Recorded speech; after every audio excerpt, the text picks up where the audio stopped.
My friend, there is a reason why you have not yet achieved the wealth you seek. It is not the economy. It is not the government. It is not your boss, your parents, or your lack of education. It is something far more insidious, something that lies within your own mind, lurking in the shadows, cloaked in justification. If you do not confront it, if you do not destroy it, it will rob you of everything you might have been. This invisible enemy, it is self-sabotage, it is blame, it is procrastination, it is envy, it is the refusal to assume full responsibility for your life. In my time, I interviewed over 500 of the most powerful, wealthy, and accomplished individuals to walk this earth. What separated them from the 25,000 men I also interviewed who remained failures was not intelligence. It was not talent. It was mindset, a single dominating thought that ran their lives. I am responsible for everything I am and everything I will become. And so I must warn you, this message is not for the faint of heart. If you are not ready to examine yourself with ruthless honesty, turn away now. But if you are brave enough to face your inner saboteur, and if you truly desire wealth, not just money, but abundance of every kind, then listen closely. This may be the most important lesson you will ever hear. My friend, there is a poison that infects the mind of nearly every man or woman who fails to reach their potential. You cannot see it. You cannot hear it. You cannot touch it. But it is there, lingering beneath the surface of your thoughts, hiding behind your justifications, your reasoning, and your excuses. It whispers something deceptively comforting. It's not your fault. Those 4 words have destroyed more dreams than poverty ever has. They sound harmless, even kind, but they are deadly, because the moment you believe them, the moment you accept that lie, you surrender something precious, your power. You hand over control of your life to forces outside yourself. You declare, not with your words, but with your attitude, I am a victim of circumstance. I am not in charge of my destiny. And that, my friend, is the beginning of the end. I call this poison what it truly is, the habit of excuse-making. And I want to be crystal clear. This is not a one-time error in judgment. This is not a bad day or a moment of weakness. This is a habit, a repeated pattern of mental cowardice. It's a reflex, trained over time, to retreat from responsibility, to seek comfort instead of growth, to avoid pain instead of pursuing power. And this habit, this seemingly harmless mental behavior, is the reason 98% of people die with their dreams still locked inside them. Let that number settle in. 98 out of every 100. Not because they lack talent, not because they were born into poverty, but because they allowed excuses to run their lives. Excuses are clever. They disguise themselves as logic. They put on costumes sounding noble, even virtuous. You've heard them. You may have even said them. I had to stay in this job. I have a family to support. The timing wasn't right. The market was bad. I'll wait for better conditions. I didn't want to offend anyone. I didn't want to seem arrogant. I didn't want to fail. Every one of those sentences feels justified, but they all lead to the same place, nowhere. They are detours from your destiny, and the longer you follow them, the further you drift from who you were meant to become. Listen carefully. Every time you blame something outside yourself, the economy, your upbringing, your boss, your partner, you hand over your power. You say, I am not in charge. You give your fate to someone else. And no one, I repeat, no one will care about your life more than you do. When you envy someone who has more than you are not merely observing their success. You are silently admitting, I don't believe I can do what they did. And when you procrastinate, when you delay action, postpone your decision, or say, I'll start tomorrow, you are deceiving yourself with the oldest lie in human history, that there will always be more time. These, my friend, are the saboteurs. They wear many faces. They are sneaky. But they all have one mission: to rob you, to steal your time, to drain your courage, to bury your progress. And they are succeeding every single day that you let them. Now contrast that with the mindset of the wealthy. I'm not talking about those who inherit their riches. I mean the builders, the creators, the ones who rise from nothing to something. Do you think they never feel fear? Of course they do. But they act in spite of it. They make mistakes and they own them. They do not envy. They study. They learn. They ask, what did that person do that I can apply in my own life? They do not waste time judging success. They use it as fuel for their own fire because they understand something essential. Wealth is not a zero-sum game. One person's success does not mean your failure. In fact, someone else's success is your invitation, a roadmap, a sign that the path exists. You only need to walk it. So let me speak plainly. If you are broke, if you are stuck, if you are angry or bitter or exhausted by your own story, stop searching outside yourself for answers. Do not wait for the world to change. Do not hope that someone will come rescue you. Do not expect circumstances to rearrange themselves in your favor. The answer, the only answer, is within you. The cause of your stagnation is inside your own mind, and therefore the cure is also there. Your destiny does not lie in the hands of luck or fate or chance.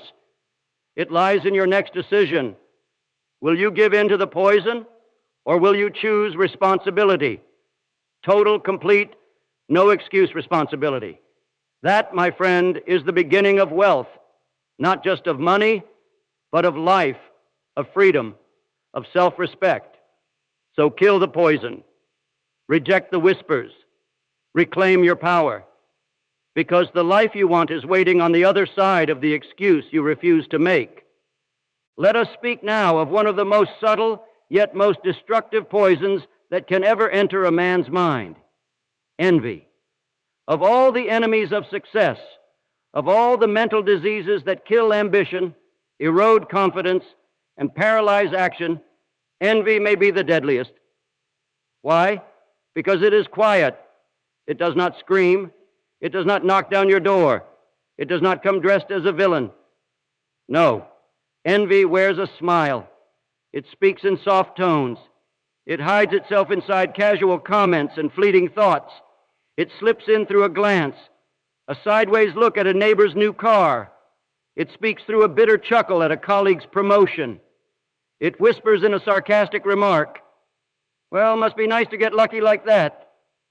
Make no mistake, that is envy. And it is not harmless. It is a thief. Because every second you spend envying another person is a second stolen from your own advancement. You cannot build and tear down at the same time. You cannot create and criticize in the same breath. And envy, my friend, is nothing but mental demolition. It is the act of tearing down what you secretly admire because you feel unworthy of it. Let that sink in. Envy says, they have what I want, and I can't have it, so I'll resent them for it. But here's the truth. You can have it. You just haven't paid the price for it yet. And that's where the truly wealthy separate themselves from the rest. The truly successful do not envy. They are inspired. They don't waste energy tearing others down. They study them. When they see someone win, they don't scoff. They ask, how did they do that? They lean in. They observe. They imitate the principles, the habits, the patterns. Because they understand something crucial. Wealth requires focus. And envy takes your focus outward. But building wealth demands you look inward. It demands discipline, clarity, purpose, not distraction, not bitterness, not blame. So I ask you, have you ever found yourself scrolling through social media, resenting what you see? Someone else's vacation, someone else's body, someone else's home, business, or lifestyle? If you felt that twinge of envy, good. That means you're awake enough to notice it. But don't stop there. Interrupt the pattern. Ask yourself, what do I actually want? And what am I doing right now to move closer to it? If the answer is nothing, then you've identified the real problem. Not them, not their success, not the platform. You, your lack of action, your lack of direction, your failure to take ownership. Envy thrives in stillness. It thrives when you are stagnant, when you're not building, not creating, not growing. Because when you are moving, when you are pursuing your purpose with intensity and focus, you don't have time for envy. You don't have space for resentment. You are too busy executing your plan, too consumed by your vision, too focused on your next step. There's only time for one thing: strategy. So let me share a secret with you. Success leaves clues, always. No one wins by accident. No one stumbles into greatness. If you study long enough, observe closely enough, you will see it. In their routines, in their discipline, in their sacrifices, in their relentless refusal to quit. These clues are not hidden. They are in plain sight, in books, in interviews, in conversations, in failures and comebacks and triumphs.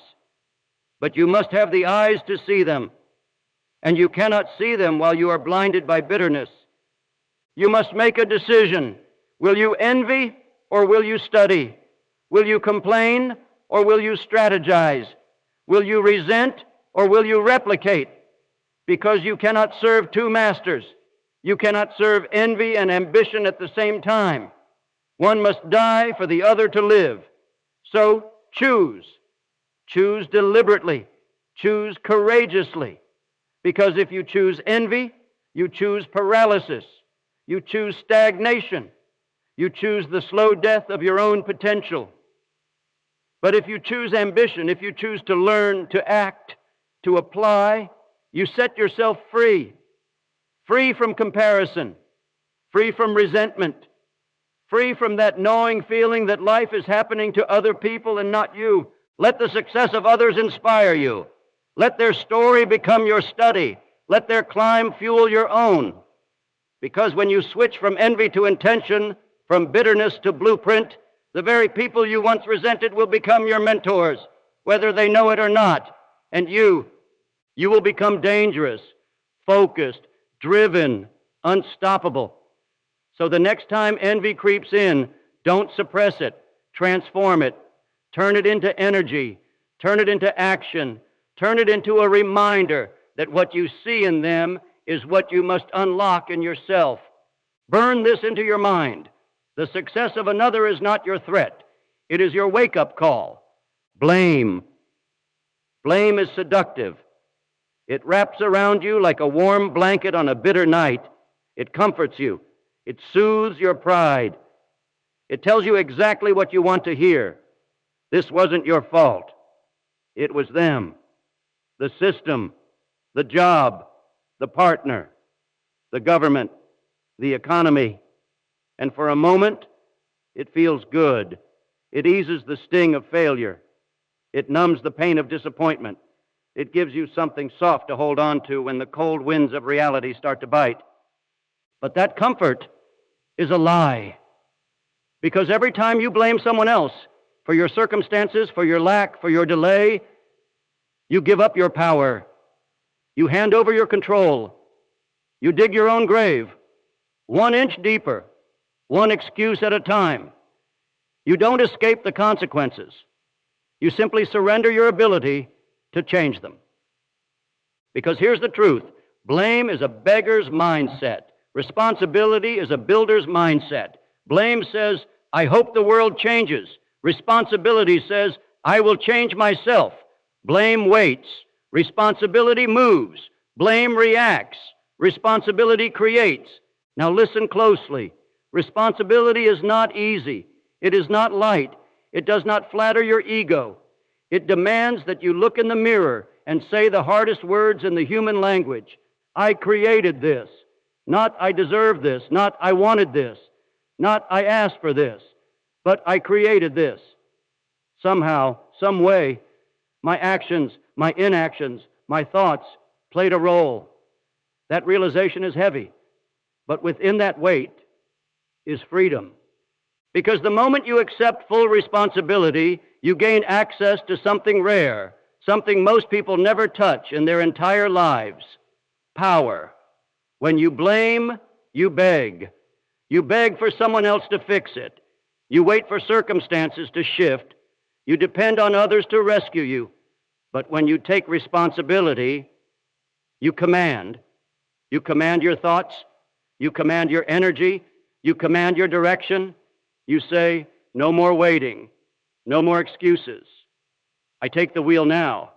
And that shift from victim to creator is the dividing line between poverty and wealth, between mediocrity and mastery. Because life does not reward the victim. It may offer sympathy, it may give you attention, but it will not give you results. Results are reserved for the builders, the doers, the creators, the ones who say, no matter what happened to me, I am still responsible for what happens next. That is the mindset of the wealthy. That is the mindset of the powerful. They don't deny that life is unfair. They don't pretend the world is perfect, but they refuse to let that define their future. Yes, people will wrong you. Yes, you'll face setbacks. Yes, the system may be flawed. Yes, you will be betrayed, misjudged, underestimated. But none of that gives you a license to quit. None of that gives you permission to blame forever. Because while you're busy pointing fingers, someone else is building. While you're stuck in bitterness, someone else is turning their pain into fuel. While you're waiting for fairness, someone else is creating fortune. Do you want justice or do you want results? Because very often, you cannot have both. Taking responsibility does not mean you ignore injustice. It means you refuse to let injustice define you. You rise above it. You learn from it. You use it as bricks for your foundation. Because the truly powerful, they don't waste energy reliving the past. They're too busy designing the future. So if you are broke, if you are stuck, if you are angry, bitter, or resentful, I challenge you. For the next 30 days, blame no one. Not your parents, not your boss, not your ex, not the economy, not the algorithm. Blame no one. Instead, ask yourself, what is in my control? What can I change today? What am I refusing to own? Because when you take full responsibility, you gain full access to growth, access to progress, access to wealth, mental, emotional, and financial. And that is where transformation begins. Remember this, every empire ever built began with a man or woman who looked around at the broken world, the broken system, the broken circumstances, and said, I will build anyway. That is the beginning of power. That is the birthplace of wealth. And that choice is available to you right now. So cast aside the warm blanket of blame. It feels good, yes, but it keeps you asleep. And you were not born to sleep through life. You were born to shape it, brick by brick, thought by thought, action by action. The world does not owe you anything, but you owe it to yourself to become unblameable, unshakable, unstoppable. If I could give you one enemy to fight today, just one villain to eliminate from your life, it wouldn't be fear. It wouldn't be doubt. It wouldn't even be failure. It would be procrastination. Because procrastination is the most polite assassin you'll ever meet. It doesn't scream. It doesn't break the door down. It doesn't come with warning signs. It whispers, it waits, it smiles and says, not now. Maybe later. And you listen. You call it planning. You call it patience. You tell yourself you're being strategic, but you're not. You're stalling. Procrastination is not a harmless delay. It is a decision, a deliberate, unconscious decision to avoid discomfort, to avoid growth, to avoid responsibility. It is the choice to protect your ego at the cost of your destiny. It says, I'll start when I feel more ready. I'll act when it's the right time. I'll move when I'm more confident. But here's the truth. The right time is a myth. Confidence is not a prerequisite. It is a result. Action creates clarity. Action creates momentum. Action creates power. The man who waits for the perfect moment dies waiting. The woman who hesitates until the fear disappears never begins. You do not need more time. You do not need more motivation. You do not need more information. You need movement. You need the courage to act before you're ready, the discipline to do the work without a guarantee, the fire to take a step forward even while your legs tremble. Procrastination is not laziness. It is fear wearing a clever disguise. Fear of rejection, fear of failure, fear of looking foolish, fear of facing your own potential. But if you want wealth, real wealth, you must confront that fear with action. Success does not belong to the smartest. It does not belong to the most talented. It belongs to the bold, to the ones who move, to the ones who act, to the ones who show up when it's uncomfortable, inconvenient, and imperfect. The world does not pay you for what you plan. It pays you for what you produce. While you wait, someone else is working. While you think, someone else is building.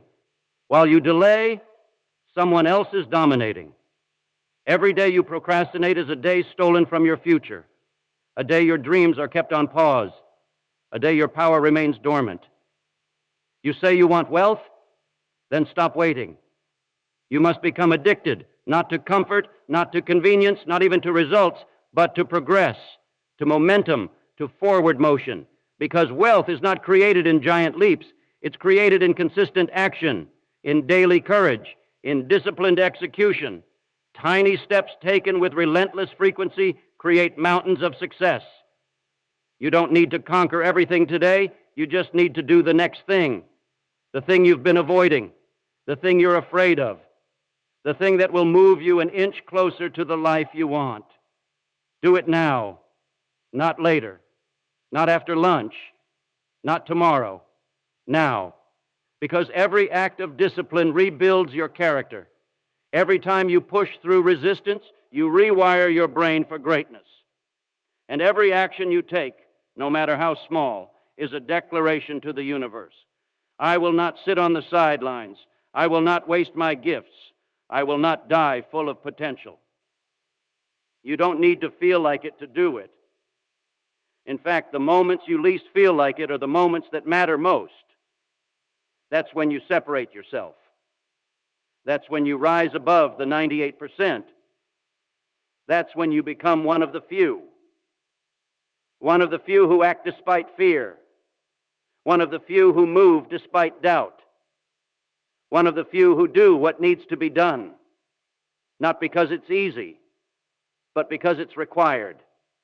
If you want to build wealth, if you want to change your life, if you want to become truly unstoppable, you must become ruthless with procrastination. You must see it for what it is, the thief of dreams, the graveyard of ambition, the silent killer of potential. So no more waiting, no more hesitating, no more lying to yourself about someday. This is the day. This is the hour. This is the moment you move. You want wealth? Then move, decide, act. Do not stop, because those who act own the future. Now that I've shown you the dark truths, the poisons that corrode the mind, envy, blame, procrastination, it's time for the antidote. It's time for the light. Because what good is exposing the trap if I don't show you the key? And that key begins with a declaration, not to the world, not to your boss, not even to your family, to yourself. A quiet, powerful vow. I am the master of my mind. I will think what I choose to think. I will do what I choose to do. And no force, no failure, no fear, no opinion will steal that power from me. This is not motivational fluff. This is mental dominion. And without it, you have nothing. Without control over your own thoughts, you are a leaf in the wind, blown east by anxiety, west by doubt, north by envy, south by distraction. No direction, no clarity, no power. But with it, With true mental dominion, you become a force of nature, unstoppable, unshakable, unbeatable. So how do you get it? How do you seize this internal power and build the foundation for everything you want? It starts with discipline, mental discipline. You must guard your mind like a fortress under siege. You must become vigilant, ruthlessly so. When envy knocks, you do not invite it in for tea. You slam the door. When blame tries to whisper sweet lies, you drown it with the roar of responsibility. When procrastination tempts you with comfort, you burn the bed it wants you to lie in. Negative thoughts are not guests. They are invaders. Treat them as such. Next, you must feed your mind with greatness. If your thoughts are your fuel, then what you consume is your supply line. Read the books, study the greats. Listen to those who have climbed the mountain, not those who gave up at the base. And here's a rule. If you are the smartest person in the room, you are in the wrong room. Seek out those who elevate you. Mentors, winners, builders, people who force you to grow just by being around them. Third, write your goals, not once a year, every single day. Put pen to paper and declare your vision. Make it vivid, make it real. Make it burn in your mind so hot that you can feel the future in your veins, because vague goals produce vague results. But definite goals, written with clarity, backed by a white-hot desire, they bend reality. That's not magic. That's focus. And focus is your superpower. Fourth, you act, even when it hurts, especially when it hurts, even when you're tired, even when you're afraid. Because here's the secret nobody tells you. Action builds belief, not the other way around. You don't wait to believe in yourself before you move. You move, and belief follows. You act, and confidence arrives in the aftermath. You walk through the fire, and on the other side, you realize you were the flame all along. Each courageous action rewires your identity. Each step forward builds the evidence that, yes, you are capable. You are powerful. You are the kind of person who does what others only talk about. And finally, the fifth law of mental dominion. You never quit, not when it's hard, not when you're tired, not when it feels like nothing is working. Because wealth, real, lasting wealth, is not built in a day. It's built in the dark, in the moments no one sees, when there's no applause, no validation, just you, your effort, and the promise you made to yourself. And when the world says, give up, when your mind screams, it's not worth it, you respond with 3 words, I go on, because you are not average. You are not like the rest. You are one of the few who decide, who commit, who persist. This right here is the ultimate secret, not taught in schools, not given by gurus, not found in any course or program. Just this, mastery of self, the one thing that leads to every other thing. Want wealth? Master yourself. Want success? Master yourself. Want peace, freedom, impact, legacy?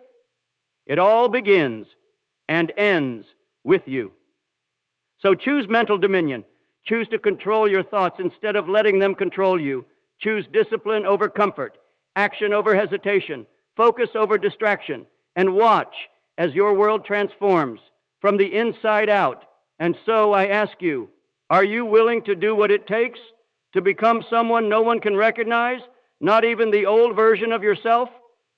Are you willing to wage war on the parts of you that have kept you poor, not just financially, but emotionally, mentally, spiritually? Because wealth is not just dollars.